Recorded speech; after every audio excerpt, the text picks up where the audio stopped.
Welcome back, my friends, to Gormon Wrestling Productions with today's Be Kind Rewind Classic Match Review. Today we are going back all the way to 1998 and Halloween Havoc live from Las Vegas. I was about 13 years old at the time. And my hope is to have these classic match reviews to be not only nostalgic for those of us who grew up on wrestling, but to give some of the younger generation, the new fans out there, an appreciation for the type of matches and the type of pay-per-views that we saw growing up, especially this one in particular. And one of the reasons why I picked this one is because it featured Diamond Dallas Page versus Goldberg. Now, if you are a new wrestling fan, or if you are under the age of, say, 15 and younger, and the only references you really know about DDP is obviously the Yoga, or even the Jake the Snake Roberts documentary, this gives you a great insight into what he was like as a wrestler. Obviously, everybody knows who Goldberg is now, but if you're, again, anyone under the age of 15, maybe even 20, you don't know what Goldberg was like back in the 90s in WCW. And that's why I wanted to pick this one for our next classic match review. Halloween Havoc on the WWE Network, if you want to find it, it is at the marker, Halloween Havoc 1998 at the 2 hour and 56 minute mark. If you want to find this match. One of the first things that I love talking about with Halloween Havoc is the iconic set. If you guys like those wavy, wacky, inflatable arm tube men from Bailey, this was one of the coolest sets ever. It was a little hokey because it was this big blow-up like demon with the pumpkin with the logo carved out, but I mean, anybody who's a wrestling fan from the 90s marks out at this set. And getting right into the match, talking about Goldberg's entrance. We've been hearing a lot about, him banging his head on lockers here recently on Raw. That's what he did. If you watch his entrance, you see the door cave in a little bit when he is either hitting it, presumably with his fist or his foot. But for goodness sakes, now we might know it was actually his head. But that entrance was just so iconic for Goldberg and kind of ironic at the same time, because if there was anybody in the company who didn't need a squad of 8 security guards and the head of security of WCW, it was Goldberg. Goldberg didn't need anybody to take him to the ring, but instead it was the opposite. It made it have the feel of you had to protect everybody else from him. Goldberg was it at this time. Going into this match, he had his undefeated streak, and they did comment on it. He was at 154-0 going into this match. I invite anybody to kind of take a look at the streak of Goldberg going into Halloween Havoc. Yes, for those of you who are new to the network, that is Michael Buffer doing the introductions. He was the ring announcer for the majority of the pay-per-views back in the 90s and early 2000s. Nobody knows why, but it did. It gave a big-time fight feel to it, so I never minded it.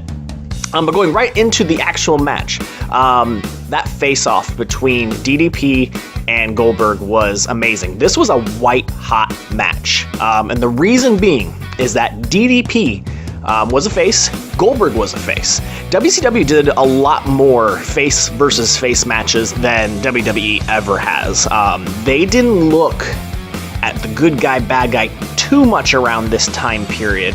We were still very much in the Monday Night Wars, so this was a lot of gray area. It wasn't just black and white in the cartoon era.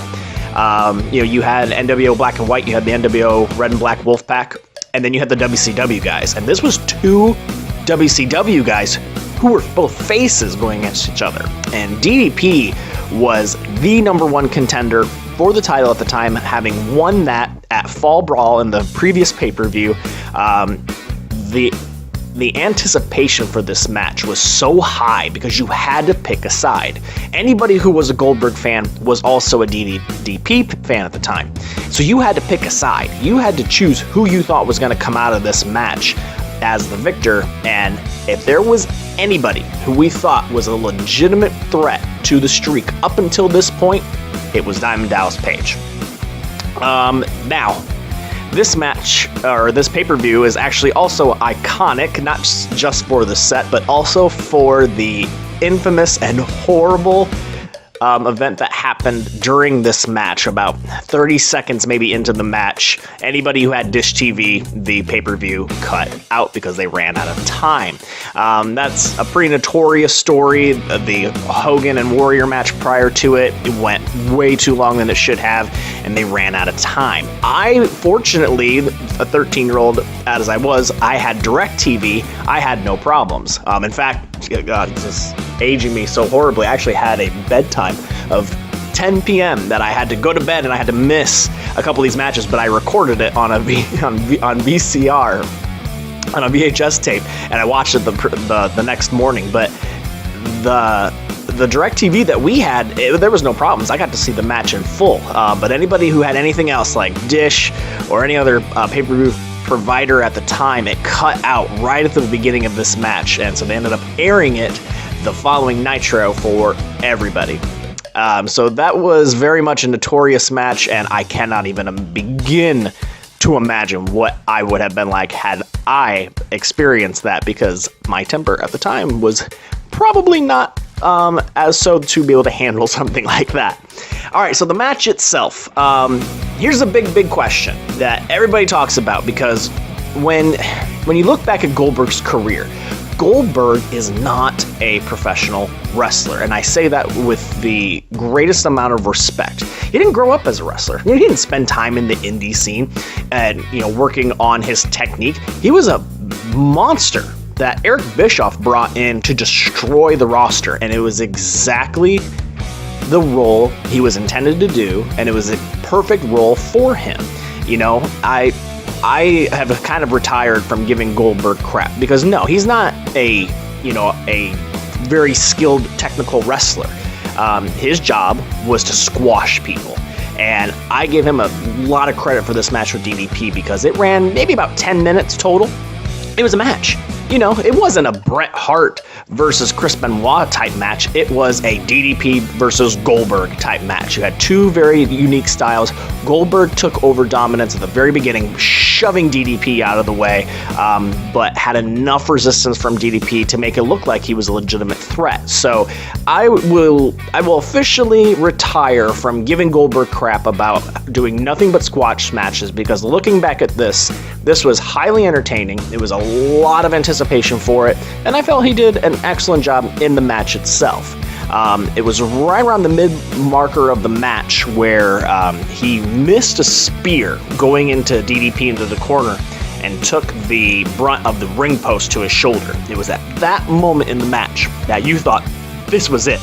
This is something that's actually going to wear Goldberg down, and DDP is going to take the advantage. You think about Goldberg's athleticism, too. You look early on in this match, DDP misses a leg sweep, and Goldberg does a handstand flip. It was not the first or last time he's ever done that, but the athleticism of this guy was absolutely phenomenal. So towards more the end of the match, Goldberg hits a massive exploding spear onto DDP, but lays there. He sold it because his shoulder was still hurt. You saw him do a couple lifts one-handed with DDP, which turned into a diamond cutter, and at that point you thought this match was over. They didn't do as many of the false finishes that we know, where the crowd gets really big into the 1, 2, and the big pop there. So the timing on that false finish after the diamond cutter was a little bit off, but again, I don't think they really focused too much on false finishes back then. But you got a 2 count where DDP nearly got the title, but then ended up being the final outcome of the match. Goldberg hits a nearly one-handed jackhammer, planting DDP in the middle of the ring and taking the win. And it was a very satisfying match. I give this match, I don't do the whole star system, but this was a great match. This is a match that I would go back and watch. It amazes me how much I remember from it having being, seems like eons ago. And so I really enjoyed this match, and this was one of those things where you walk into it, this was their WrestleMania equivalent. I know Starrcade is technically their WrestleMania equivalent, but this was, if you try to find something to match it, it'd be their SummerSlam. This was their second tier pay-per-view, because you had Starrcade as the big one, Halloween Havoc was a big one, World War III Fall Brawl, those kind of pay-per-views were huge, and this was the main event of arguably the best pay-per-view of the year. I'm going to say that with a little grain of salt, because I'd have to go back and really look at it.